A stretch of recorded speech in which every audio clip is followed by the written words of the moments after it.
Sis. What? Jury duty. Jury duty? Yes. Oh, I gotta think about this. I'm being all day. But they do have free lunch though. I don't have to miss work. I'm gonna have to miss work. I don't know, man. I know this is important, but I don't really feel like being bothered with it. Maybe I should reconsider it.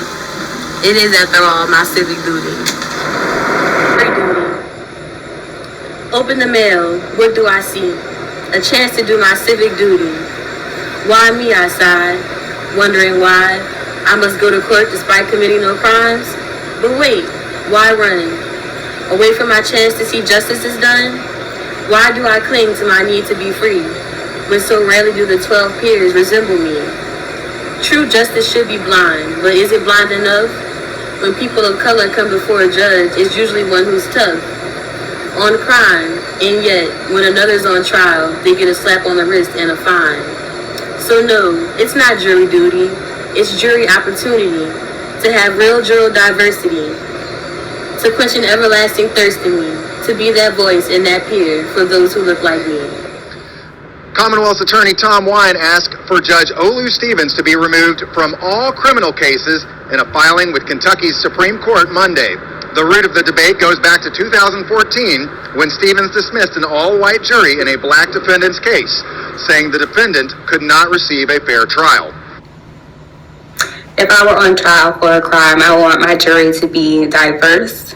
I would want to have a different group of people. I would want people from different backgrounds, like managers, CEOs. I would want millennials.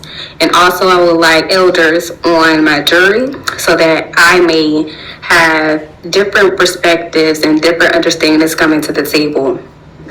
If I were on trial, I want my jury to be very diverse. I want them to look like me, be young, be from different backgrounds, be educated, different ethnicities, things like that. And I would like just a different, spectrum of people. I think that sometimes juries are very biased and not understanding when there are more traditional people on the jury. So I would like for them to be more open-minded and more acquainted with the way life goes now, rather than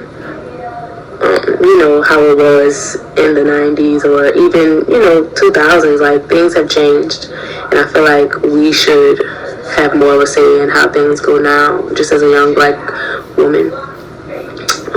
Yeah, that's it. In a perfect world, if I were on trial, I want my jury to look like me, have the same skin, same hair texture, same walk of life. However, I don't live in a perfect world, and ideally, I would want for my jury to be impartial, to see beyond who they think I am, and to judge me based on who I am. The Constitution requires that men and women be judged by their peers. The context of this civil right doesn't refer to individual nuances like gender or race. Rather, it refers to a difference in power. When this civil right was created, it stopped citizens from being judged by the king himself and placed the judgment in the hand of the people. Now, what grants power, in my opinion, I believe education and socioeconomic status.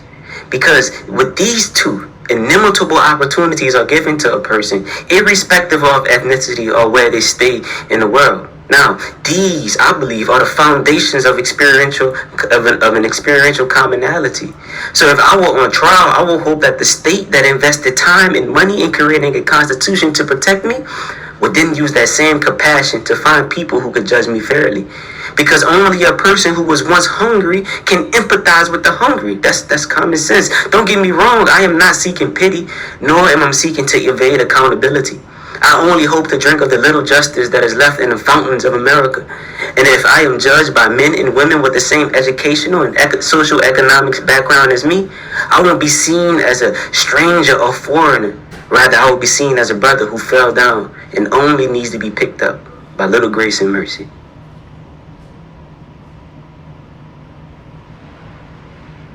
For me, it would have to be a simple as I would like a diverse group.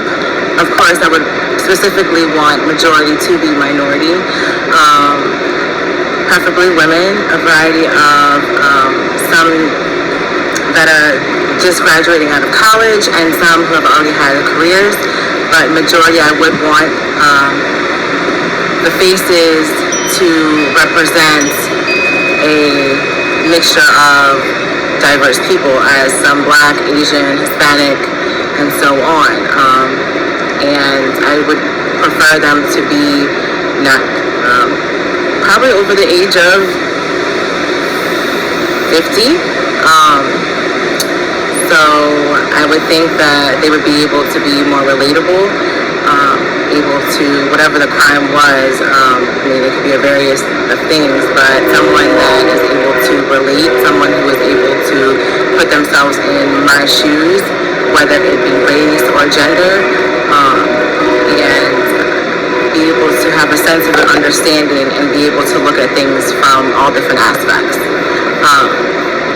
without being biased. If I was to go on trial today, I would want my jury to kind of look just like me. And no, not just skin color, but kind of be close to the same generation as me, if not in the same generation as me.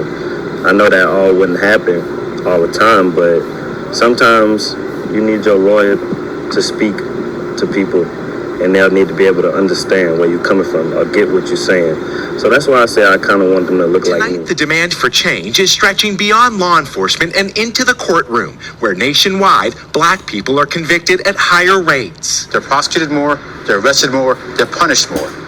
And very few people who look like them actually sit in judgment of them. New review of appeals involving issues with peremptory strikes finds prosecutors striking Black jurors in 72% of those cases, while striking white jurors in less than 1%. Some of the reasons? Because they had dreadlocks, were slouching, wore a short skirt and blinged out sandals, visited family members who were incarcerated, or had negative experiences with law enforcement.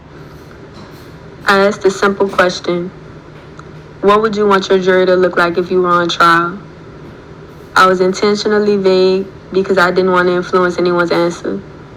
Despite having a vague prompt, a common theme emerged. People of color want diverse juries that include people who look like them. The participants, all of whom reside in the southern region of the United States, call for diversity in a number of areas, including gender, race, age, socioeconomic status, education, and life experience. One thing is clear. We all have the desire to be judged by people who understand us. The composition of a jury matters because women and minorities often shape the outcomes by raising doubt. A study done by social scientist Patrick Baer revealed the impact that a lack of diversity has on conviction rates. In trials where there were no Black members in the jury pool, Black defendants were convicted 81% of the time, while white defendants were convicted only 66% of the time. In trials where there was at least one Black juror, conviction rates were identical, around 70%. The court has the duty to get people of color out to jury service because the right to a fair trial is an essential part of a just society. Black and brown communities are often distrustful of the legal system and its ability to offer just outcomes. The court must fulfill its duty to get people of color out to jury service in order to foster trust between Black and brown communities and the legal system. Until there is justice, we will not know peace.